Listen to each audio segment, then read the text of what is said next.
എല്ലാവർക്കും സിനിമാ കഥയിലേക്ക് സ്വാഗതം. നമ്മൾ ഇന്ന് ഇവിടെ നോക്കാൻ പോകുന്നത് 1969 ജയമാരുതി പിക്ചേഴ്സിന്റെ ബാനറിൽ ടി വാസുദേവൻ നിർമ്മിച്ച ബി രാജ് സംവിധാനം ചെയ്ത കണ്ണൂർ ഡീലക്സ് എന്ന മൂവിയെ കുറിച്ചിട്ടാണ്. ചിത്രത്തിൽ പ്രധാനമായിട്ടും അഭിനയിച്ചിരിക്കുന്നത് പ്രേം നസീർ, ഷീല, അടൂർ ബാസി, ശങ്കരാടി, GK പിള്ള, N ഗോവിന്ദൻകുട്ടി, ഉമ്മർ തുടങ്ങിയവരാണ് ഏറ്റവും പ്രധാനപ്പെട്ട വേഷങ്ങളിൽ അഭിനയിച്ചിരിക്കുന്നത്. നെല്ലിക്കോട് ഭാസ്കരൻ നായർ കണ്ടക്ടറായിട്ടും നല്ല രീതിയിൽ അവതരിപ്പിച്ചിട്ടുണ്ട്. ഈ സിനിമയിലാണ് തൈപ്പൂയ കാവടിയാട്ടം എന്ന് പറഞ്ഞ സോങ് ഒക്കെ ഉള്ളത്. നമുക്ക് സിനിമയുടെ ചെറിയൊരു കഥാസംഗ്രഹത്തിലേക്ക് നമുക്ക് കടക്കാം. ഒരു രാത്രിയില് ഒരു സ്ത്രീ, അതായത് ഷീലയുടെ കഥാപാത്രം പോലീസുകാര് ഓടിപ്പിച്ചിടുകയാണ്. ജയശ്രീ എന്നാണ് അതില് ഷീലയുടെ കഥാപാത്രത്തിന്റെ പേര്. അങ്ങനെ ഷീല പോലീസുകാരുടെ നിന്ന് രക്ഷപ്പെട്ടിട്ട് GK പിള്ളയുടെ വീട്ടില്, GK പിള്ള എന്ന് പറഞ്ഞ കഥാപാത്രത്തിന്റെ പേര് KB പിള്ള എന്നാണ്.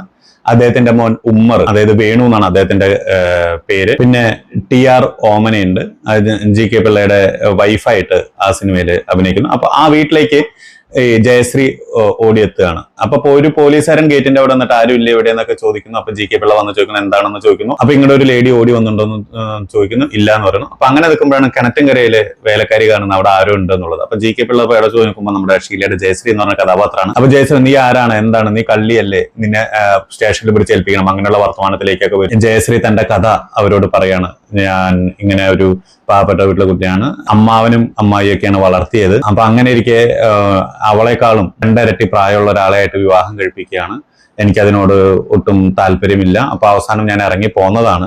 അങ്ങനെ ഇറങ്ങി പോകുന്ന ബസ് കയറി തിരുവനന്തപുരത്ത് എത്തിയതാണ്. തിരുവനന്തപുരത്ത് നിന്ന് ബസ് ഇറങ്ങിയ സമയത്ത് 2 പേര് അവളെ പിന്തുടർന്നപ്പോ ഓടിയപ്പോ പോലീസുകാർ അവർ കണ്ടപ്പോ ഇവളെന്താ ഓടണെന്ന് വെച്ചാൽ പോലീസുകാരും പുറകെ ഓടിയതാണെന്നൊക്കെ പറയണു.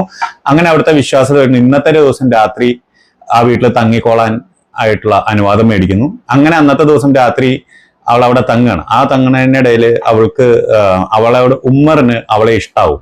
അപ്പൊ ആ സമയത്ത് ചെറിയൊരു പാട്ടൊക്കെ ഉണ്ട്. അപ്പൊ അങ്ങനെ പിറ്റേ ദിവസം രാവിലെ ആകുമ്പോൾ നോക്കുന്ന സമയത്ത് അവൾ അടുക്കളപ്പണികളും കാര്യങ്ങളൊക്കെ വളരെ വളരെ വൃത്തിയായിട്ട് എല്ലാ കാര്യങ്ങളും ചെയ്യുന്നുണ്ട്. TR ഓമന പറയുന്നുണ്ട്, മര്യാദയ്ക്കൊക്കെ ആണെന്നുണ്ടെങ്കിൽ ഇവിടെ നിന്ന് പോവാം, അതല്ലാന്നുണ്ടെങ്കിൽ അപ്പൊ തന്നെ നിന്നെ പറഞ്ഞോടുന്ന് പറയുന്നു. അപ്പൊ GK പിള്ള പറയുന്നുണ്ട്, നീ എന്താച്ചാ കാണിച്ചോ, ഞാൻ ഇതിലൊന്നും അഭിപ്രായം പറയുന്നില്ല എന്നുള്ള രീതിയിലൊക്കെ പറയുന്നു. പിന്നെ അവസാനം ഇവളുടെ വിദ്യാഭ്യാസവും കാര്യങ്ങളൊക്കെ കേൾക്കുമ്പോൾ GK പിള്ള പറയുന്നു, ഇങ്ങനെയുള്ള ഒരാളെ നമുക്കിവിടെ അടുക്കള പണിക്ക് വെക്കാൻ പറ്റില്ല, നിനക്ക് പറ്റുമെങ്കിൽ എന്റെ കമ്പനിയിൽ ജോലിക്ക് ജോയിൻ ചെയ്യാന്ന് പറയുന്നു. വളരെ സന്തോഷവതിയായിട്ട് അവളത് ഏറ്റെടുക്കുന്നു. അങ്ങനെ GK പിള്ളയുടെ കമ്പനിയിൽ അവള് ജോലിക്ക് കയറുകയാണ്. അവിടുത്തെ മാനേജറായിട്ട് പറവൂർ ഭരതനാണുള്ളത്. അപ്പൊ അങ്ങനെ ജോലിക്ക് കയറുന്നു. അപ്പൊ പറവൂർ ഭരതൻ അവിടുത്തെ ലേഡീസ് ഹോസ്റ്റലിൽ താമസിച്ചോളാൻ പറയുന്നു. പിന്നെ അതിനുശേഷം ആ കമ്പനിയിലെ ലേഡീസിനെ മാത്രമേ ജോലിക്ക് എടുക്കുള്ളൂ എന്നുള്ള ഒരു രീതിയിലുള്ള ചെറിയ സംഭവങ്ങളൊക്കെ കാണിക്കുന്നുണ്ട്. അക്കാലത്തെ ചെറുപ്പക്കാരുടെ ഒരു രോഷവും വിമർശനവും ഒക്കെ ആ സമയത്ത് കാണിച്ചു പോകുന്നുണ്ട് സിനിമ. അങ്ങനെ ഈ കാര്യങ്ങൾ മുമ്പോട്ട് പോകുന്നു. ഉമ്മർ ഇവളെ കാണാൻ വേണ്ടി വരുന്നു. ആ സമയത്ത് ഷീലയ്ക്കും ഇവനോടൊരു ഇഷ്ടം തോന്നുന്നു. കഥ മുമ്പോട്ട് പോവുകയാണ്. അപ്പൊ അങ്ങനെ ഇവള് ജോയിൻ ചെയ്തിട്ടേ ഉള്ളൂ. അപ്പോൾ ഇവൾക്ക് ഇവളുടെ അടുത്തൊരു 5000 രൂപ കൊടുത്തിട്ട് ഉമ്മർ പറയാണ്, നിങ്ങൾ കൊണ്ടുപോയിട്ട് ബാങ്കിൽ കൊണ്ടുപോയിട്ട് അടയ്ക്കണം എന്ന് പറയുന്നു. അങ്ങനെ ഇവൾ 5000 രൂപയും കൊണ്ട് കാറ് വിളിച്ചിട്ട് പോവാണ്. അപ്പൊ അതിന്റെ പുറകിലൊരു കാറിൽ പറവൂർ ഭരതനും ഇവളെ ഫോളോ ചെയ്യുന്നുണ്ട്, ഇവളെ എങ്ങനെയുള്ള ആളാണെന്നൊക്കെ നോക്കാൻ വേണ്ടിയിട്ട്. അപ്പൊ അങ്ങനെ ബാങ്കിലേക്ക് പോകുന്നു. തിരിച്ച് ബാങ്കിൽ എത്തിയിട്ട് വരുന്നു. അപ്പൊ GK പിള്ളയുടെ അടുത്തേക്കാണ് ജയശ്രീ കയറി ചെല്ലുന്നത്. അപ്പൊ ജയശ്രീ കയറി ചെല്ലുന്ന പറയുന്നു, 5000 രൂപ അടയ്ക്കാൻ പറഞ്ഞിട്ടുണ്ടായിരുന്നു, ഇതിൽ 5000 അല്ല 6000 ഉണ്ടായിരുന്നു എന്ന് പറയുന്നു. അപ്പൊ ഞാൻ മാനേജറെ കാണാൻ പോയി, മാനേജർ അവിടെ കണ്ടില്ല. അപ്പൊ GK പിള്ള പെട്ടെന്ന് മാനേജറെ വിളിക്കുന്നു. പറവൂർ ഭരതനെ കണക്കിന് ചീത്ത പറയുന്നു. അതിനൊക്കെ ശേഷം ശരി, നന്നായി, എന്തായാലും എനിക്ക് നിന്നെ വിശ്വാസമായിരുന്നു, എല്ലാം നല്ല അപ്രിസിയേഷൻ ഒക്കെ കൊടുത്തിട്ട് ജയശ്രീയുടെ അടുത്തേക്ക് ജയശ്രീ ഇപ്പൊ കൊള്ളാൻ പറയുന്നു. അങ്ങനെ പറവൂർ ഭരതനോട് GK പിള്ള ആ സമയത്ത് പറയാണ്, അവളെ നമുക്ക് വിശ്വസിക്കാം, നമ്മുടെ ടെസ്റ്റിംഗ് നന്നായിരുന്നു അല്ലെ എന്നൊക്കെ ചോദിക്കുന്നു. അപ്പൊ അതായത് ഇവർ പരീക്ഷിച്ചാണ് 5000 വരെ 6000 രൂപ വെച്ചിട്ട് ഇവൾ എങ്ങനെയുണ്ട് എന്നൊക്കെ പരീക്ഷിച്ചിരിക്കുകയാണ്. നമുക്കത് വിശ്വസിക്കാം എന്നുള്ളൊരു രീതിയിലേക്ക് മാറുന്നു. പിന്നെ അതിനുശേഷം വലിയൊരു സംഭവം, ജയശ്രീയുടെ കഥാപാത്രത്തിനോട് പിന്നീട് പറയാണ്, നിങ്ങൾ കോഴിക്കോട് വരെ ഒന്ന് പോകണം. GK പിള്ള പറയണം, കോഴിക്കോട് വന്ന് 25000 രൂപ അവിടുത്തെ നമ്മുടെ ഒരു പാർട്ട്ണർ ഉണ്ട്, ആ പാർട്ട്ണർക്ക് കൊടുക്കണം, അത് ബ്ലാക്ക് മണിയാണ്, നിങ്ങൾ അത് അവിടെ കൊണ്ടുപോയിട്ട് കൊടുക്കണമെന്ന് പറയുന്നു. അപ്പൊ ശരി, ഞാൻ കൊടുക്കാമെന്ന് പറയുന്നു. അങ്ങനെ അവള് നമ്മുടെ കണ്ണൂർ ഡീലക്സ് എന്ന് പറഞ്ഞ ബസ്സിൽ ടിക്കറ്റ് ഒക്കെ എടുത്തു കൊടുത്തിട്ടുണ്ട്. നമ്മുടെ പറവൂർ ഭരതൻ ടിക്കറ്റ് ഒക്കെ എടുത്തു കൊടുത്തിരിക്കുന്നു. അപ്പൊ അങ്ങനെ ജയശ്രീ കണ്ണൂർ ഡീലക്സിലേക്ക് കയറുകയാണ്. അപ്പൊ ആ കയറുന്ന സമയത്ത് തന്നെ മറ്റേ GK പിള്ളയുടെ നിർദ്ദേശപ്രകാരം പറവൂർ ഭരതൻ വന്നിട്ട് ഒരു 25000 രൂപയും കൂടി അവളുടെ കയ്യിൽ കൊടുക്കണം. പക്ഷെ ആ നോട്ട് കള്ളനോട്ടാണ്, വേറെ ഒരാൾക്ക് കൊടുക്കാൻ വേണ്ടിയിട്ടാണ് ആ കള്ളനോട്ട് പറഞ്ഞ് ഏൽപ്പിക്കുന്നത്. അങ്ങനെ ഈ ഒരു 50000 രൂപയും കൊണ്ട് അവള് കണ്ണൂർ ഡീലക്സിൽ യാത്ര തിരിക്കണം. അപ്പൊ ഈ പൈസ നോക്കണ സമയത്ത് ജോസ് പ്രകാശിന്റെ ഒരു ക്യാരക്ടർ ഉണ്ട്. അപ്പൊ ജോസ് പ്രകാശിന്റെ ക്യാരക്ടർ ഇത് കാണണം. അപ്പൊ ഇത് എങ്ങനെയെങ്കിലും അടിച്ചു മാറ്റണം എന്നുള്ളൊരു രീതിയിലാണ് നിൽക്കുന്നുണ്ടായിരുന്നത്. കൊല്ലത്തേക്കാണ് ടിക്കറ്റ് എടുത്തിട്ടുണ്ടായിരുന്നത്. അപ്പൊ ആ കൊല്ലം എന്നുള്ളൊരു ടിക്കറ്റ് അവൻ മനഃപൂർവ്വം ആലപ്പുഴയിലേക്ക് മാറ്റുന്നുണ്ട്. അപ്പൊ അങ്ങനെ ഒരു സ്റ്റോപ്പിൽ എത്തുമ്പോൾ ഓരോ ബസ് സ്റ്റാൻഡിൽ എത്തുന്ന സമയത്ത് ഇവൻ അതേപോലത്തെ ഒരു ബാഗ് മേടിക്കുകയാണ്. അപ്പൊ അങ്ങനെ ആ ഒരു ബാഗ് മേടിക്കുന്നു.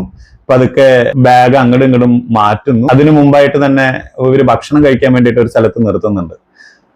അപ്പൊ അവിടുന്ന് വെച്ച് ഭക്ഷണം കഴിക്കുന്ന സമയത്ത് കുറച്ച് തമാശയും കാര്യങ്ങളൊക്കെ ഉണ്ട്. ബാഗൊക്കെ അങ്ങോട്ടും ഇങ്ങോട്ടൊക്കെ മാറ്റുന്നു.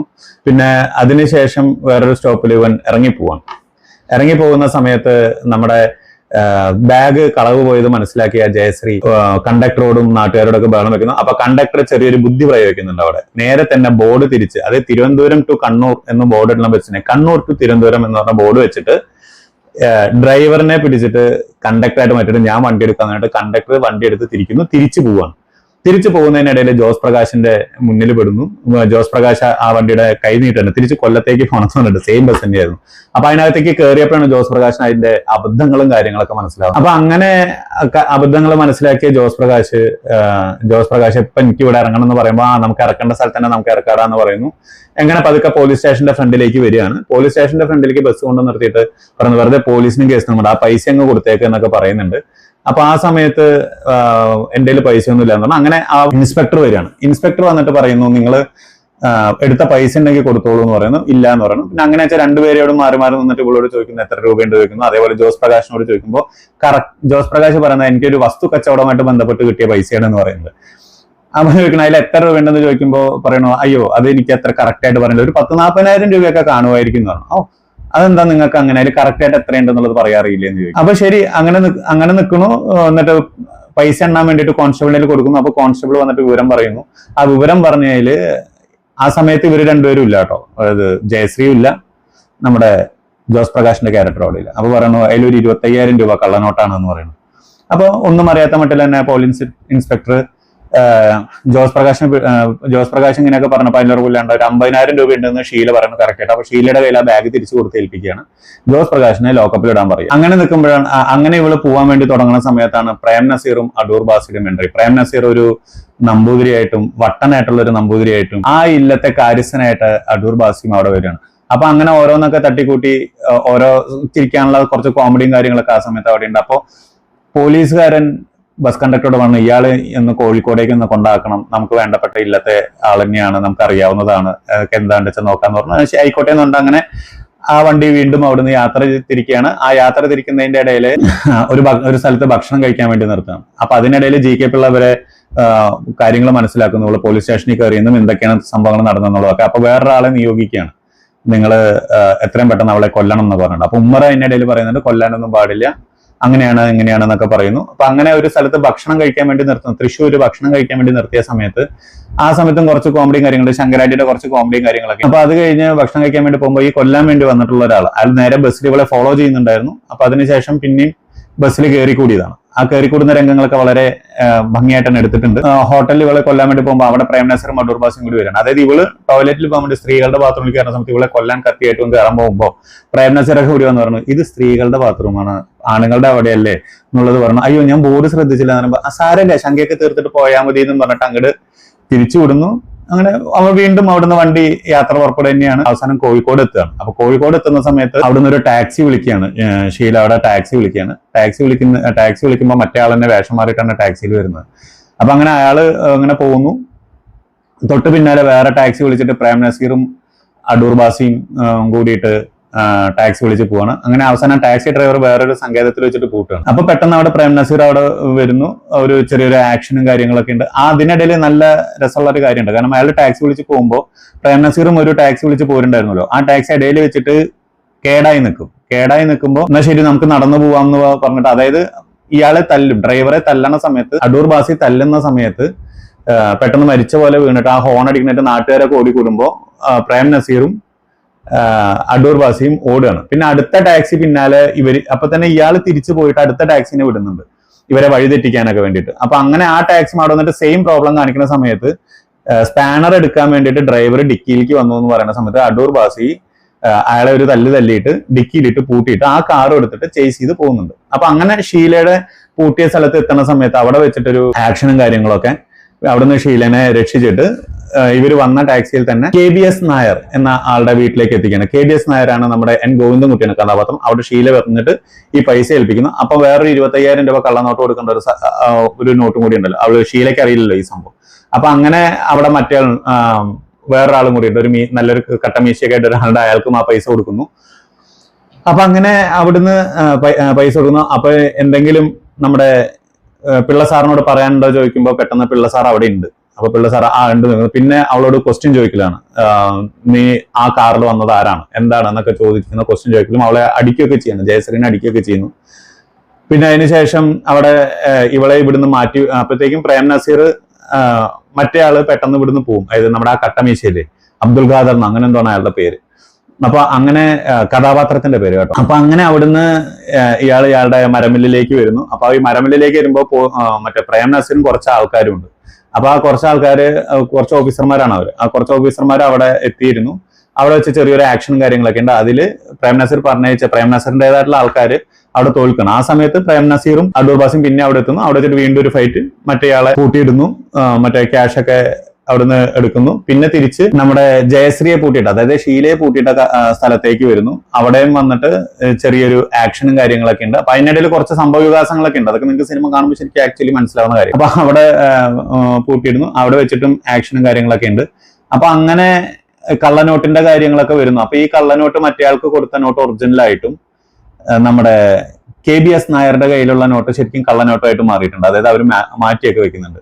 അപ്പൊ ഈ നോട്ട് കള്ളനോട്ടാണെന്നുള്ള അറിയില്ല. ഉമ്മർ അവിടെ വന്നിരുന്നു, ഇവളെ കൊല്ലാൻ പാടില്ല എന്നൊക്കെ പറഞ്ഞിട്ട്. ഇവളെ കൊല്ലാനായിട്ട് നമ്മുടെ GK പിള്ള ഓർഡർ ഇട്ടിരുന്നു. അപ്പൊ കൊല്ലാൻ സമ്മതിക്കുന്നില്ല. അപ്പൊ ഉമ്മർ വന്നിട്ടും കുറച്ച് ആക്ഷനും കാര്യങ്ങളൊക്കെ ഉണ്ട്. അതിനുശേഷമാണ് പ്രേം നസീറൊക്കെ അവിടെ വരുന്നത്. ഉമ്മറിനെയും വേറെ സ്ഥലത്ത് കൂട്ടിയിട്ടുണ്ടാവും.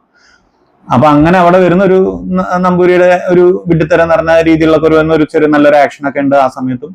അത് കഴിഞ്ഞ് അവളെ അവിടുന്ന് രക്ഷിക്കുന്നു. പക്ഷെ പ്രേം നസീർ പറയാണ്, ഷീല നിങ്ങളാണ് ഇത്, കള്ളിയാണ്, നിങ്ങളെ പേരിലാണെന്ന് പറഞ്ഞു. കാരണം GK പിള്ളയും മാനേജറും എല്ലാവരും കൈയൊഴിഞ്ഞു. ഇത് എങ്ങനെ തെളിയിക്കും എന്നുള്ളത് അറിയില്ല. അപ്പോൾ ഓട്ടോമാറ്റിക്കലി ഷീലയാണ് ഈ തെറ്റുകൾ ചെയ്തത് എന്നുള്ളത് ആണ് പ്രേം നസീറിന്റെ കഥാപാത്രമാണ് പറഞ്ഞത്. കാരണം പ്രേം നസീർ ഒരു CID ഓഫീസർ. അപ്പോൾ അത് ഈ ആക്ഷന് ശേഷമാണ് അത് വെളിപ്പെടുന്നത്. അതുവരെ ഇയാൾ CID ഓഫീസർ ആണെന്നുള്ളതൊന്നും നമുക്ക് വെളിപ്പെടുന്നില്ല. അങ്ങനെ ഇതിങ്ങനെ പറഞ്ഞിട്ട് ഷീലയുടെ ഭയങ്കര കരച്ചിലും ഇതൊക്കെ കഴിക്കുന്നു. അപ്പോൾ ഇവള് പെട്ടു എന്നുള്ളത് 100% ഉറപ്പായി. കാരണം വെച്ചാൽ എല്ലാവരും കൈമലർത്തി. GK പിള്ള പറയുന്നത്, നിങ്ങൾ സമാധാനം പറയേണ്ടി വരും, മാന്യമായിട്ട് ജീവിക്കുന്നവര് ഞങ്ങൾ അങ്ങനെ ഇങ്ങനെ എന്നൊക്കെ പറഞ്ഞു. പെട്ടെന്ന് ഒരു ശബ്ദം കേൾക്കണം. GK പിള്ളയും N ഗോവിന്ദൻകുട്ടിയൊക്കെ മുമ്പ് സംസാരിച്ചിരുന്ന കാര്യങ്ങളും അതുപോലെ അപ്പൊ GK പിള്ളയും പറവൂർ ഭരതനും സംസാരിച്ച കാര്യങ്ങളും ഈ 25,000 രൂപ കള്ളനോട്ടുകളുടെ കൊടുത്തേക്കാം റെക്കോർഡ് അവിടെ കേൾക്കുമ്പോഴാണ് പെട്ടെന്ന് GK പിള്ള ആകെ പരിഭ്രമിക്കലും കാര്യങ്ങളൊക്കെയാണ്. അപ്പൊ ആകെ പരിഭ്രമിച്ച് ആകെ വിഭ്രാന്തിയായിട്ടൊക്കെ നിൽക്കുന്ന സമയത്ത് എല്ലാവർക്കും കാര്യങ്ങൾ മനസ്സിലാവും, ഇവൻ തന്നെയാണ് ഉള്ളത് മനസ്സിലാവും. ആ സമയത്ത് ഷീല പെട്ടെന്ന് തോക്കെടുത്തിട്ട് വെടിവെക്കാൻ പാകത്തിന് നിന്നിട്ട് പറയാണ്, നിങ്ങളുടെ ഈ പരിഭ്രമം തന്നെ മതി, നിങ്ങൾ ആരാണ് എന്താണെന്നുള്ളത് മനസ്സിലാവാനായിട്ട് എന്നൊക്കെ പറഞ്ഞു. അവിടെ ആ കുറ്റം ഇവരാണ് ചെയ്തത് എന്നുള്ള തെളിയിക്ക് വന്നു. അപ്പൊ പ്രേം നസീറും അടൂർ ബാസിയും അപ്പൊ ഇവളെ ഷീലയുടെ കഥാപാത്രം ജയശ്രീ ആരാണെന്ന് നോക്കുമ്പോഴാണ് ഇവളൊരു ഐഡന്റിറ്റി കാർഡ് കാണിക്കുന്നത്. അതായത് സെൻട്രൽ CID ഓഫീസറാണ് ഷീല. അപ്പൊ ഈ കള്ളനോട്ട് പരിപാടികളുടെയൊക്കെ ഉറവിടം തേടി വന്നിട്ടുള്ളതാണ്. അപ്പൊ അങ്ങനെ ആ കേസ് അവിടെ വെച്ചിട്ട് എല്ലാം ചെയ്യുന്നു. അസിസ്റ്റന്റ് CID ഓഫീസറാണ് നമ്മുടെ അടൂർ ബാസി വരുന്നത്. ശങ്കരാടിയുടെ ക്യാരക്ടർ ഒരു കമ്മത്ത് എന്നാണ് അതിന്റെ പേര്. കുഴപ്പമില്ലാണ്ട് നല്ല രീതിയിൽ അത്യാവശ്യം കോമഡിക്ക് വേണ്ടിയിട്ടാണ് ആ ക്യാരക്ടർ അതിലുള്ളത്. അപ്പൊ അങ്ങനെ അവര് തിരിച്ച് തിരുവനന്തപുരത്തേക്ക് തന്നെ മടങ്ങുന്നു. അതായത് കണ്ണൂരിൽ നിന്നും തിരുവനന്തപുരം ഡീലക്സിൽ മടങ്ങുന്നു എന്നുള്ളതാണ്. ഈ സിനിമ പറ്റിയിട്ട് പറഞ്ഞ മലയാളത്തിലെ ആദ്യത്തെ റോഡ് മൂവിയാണ് കണ്ണൂർ ഡീലക്സ് എന്ന് പറയുന്ന ഈ സിനിമ.